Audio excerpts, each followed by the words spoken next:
연무생 집사가 들려주는 신앙의 집을 바르게 짓는 사람들의 교회 신집사교회 오신 것을 환영합니다.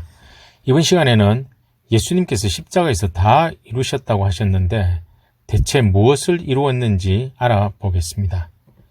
예수님은 구약 성경에 기록된 그리스도에 대한 예언을 모두 이루셨습니다. 예수님은 성령으로 잉태되어 베들레헴에서 처녀의 몸에서 태어나신 것을 시작으로 갈릴리에서부터 말씀을 전하시고 나귀를 타고 예루살렘에 입성하셨으며 고향에서 배척을 당하시고 십자가에 달리셔서 신 포도주를 드심으로 성경 말씀이 이루어지게 하셨습니다. 예수님이 십자가에 달려 돌아가실 때 로마 군병들은 예수님 옷을 나누어 가졌으며 십자가 형벌의 고통을 들어주기 위해 죄수들의 다리를 꺾어주는데 예수님이 돌아가셨기 때문에 예수님의 다리뼈는 꺾지 않았습니다. 이 모든 일들은 예수님이 이 땅에 오시기 전 대략 410년에서 1400년 동안 성경의 예언으로 기록된 것들이 예언이 이루어졌습니다. 예수님은 십자가에서 인간의 죄의 문제를 단번에 해결하시고 예언되었던 일들을 모두 이루셨습니다. 이전까지는 죄를 지으면 짐승을 죽여 피와 기름으로 제사를 드리는 행위를 반복해야 했지만 예수님이 십자가에서 죽으신 이후로는 그럴 필요가 없게 되었습니다. 그리스도께서도 단번에 죄를 위하여 죽으사 의인으로서 불의한 자를 대신하셨으니 이는 우리를 하나님 앞으로 인도하려 하심이라. 육체로는 죽임을 당하시고 영으로는 살리심을 받으셨으니 라고 베드로전서에서 기록하고 있습니다. 예수님은 십자가에서 속죄 양으로 인간을 대신해서 죽으심으로 이제는 더 이상 짐승의 피가 아닌 예수님의 단번에 흘리신 피로 우리 모든 인류의 과거와 현재와 미래의 죄를 해결해 주셨습니다.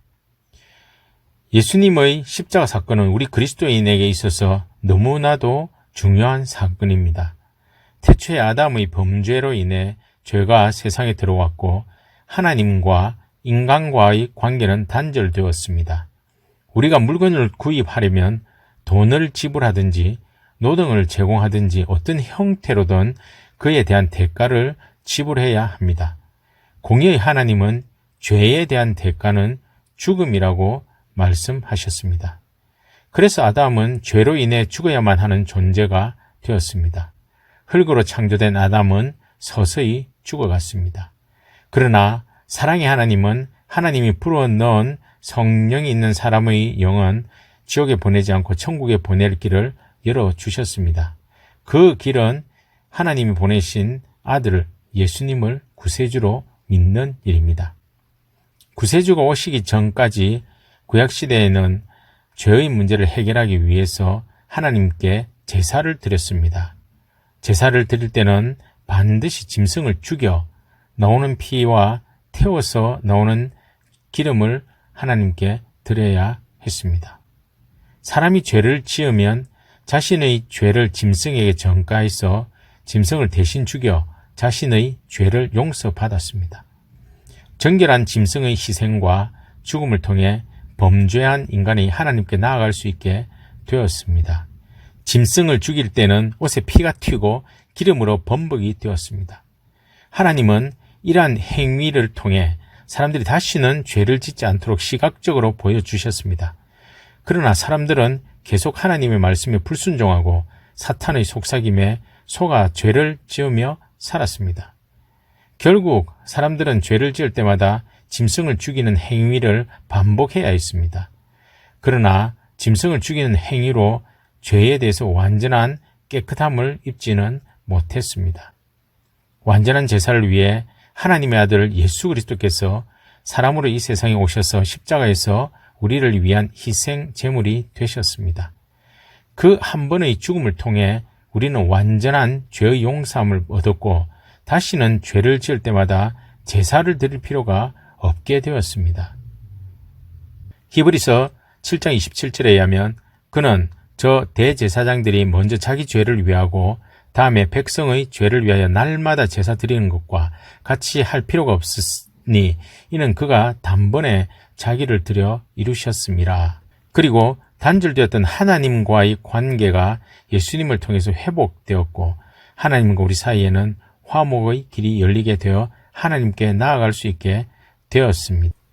단 하나님께 나아가는 조건은 지금까지 지은 죄를 회개하고 십자가에서 우리를 위해 대신 죽으신 예수님을 구세주로 받아들이고 믿음으로 죄 사함을 얻는 것입니다. 그리하면 성령 하나님이 우리 속에 들어오셔서 영원토록 함께 하시게 됩니다. 그러기에 이제는 예수님으로 말미암아 이웃을 사랑하고 선을 행하며 서로 나누어 주기를 힘쓰는 것이 우리의 제사가 되어야 합니다.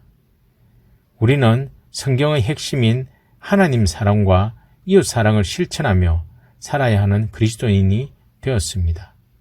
나 혼자만 상대를 사랑하는 것으로 그칠 것이 아니라 상대방에게도 사랑할 것을 권유하며 하나님의 말씀을 지켜 행해야 합니다. 서로 사랑하고 우애하며 존경하고 선행을 먼저 행하며 서로 사랑으로 종노릇하며 돌봐주고 격려해야 합니다. 우리가 상대방을 사랑해야만 비로소 그리스도인이 되는 것이 아니라 우리의 정체성이 그리스도인이기 때문에 이웃을 사랑해야 하는 것입니다. 지금까지 예수님께서 십자가에서 죽으심으로 구약에 기록된 예언을 다 이루었고 죄의 문제를 단번에 해결하셨다는 말씀으로 나누었습니다. 다음 시간에는 십자가의 죽으심이 사탄으로 하여금 불법을 저지르게 해서 구약에 예언된 말씀을 이루는 것에 대해서 나누겠습니다. 감사합니다.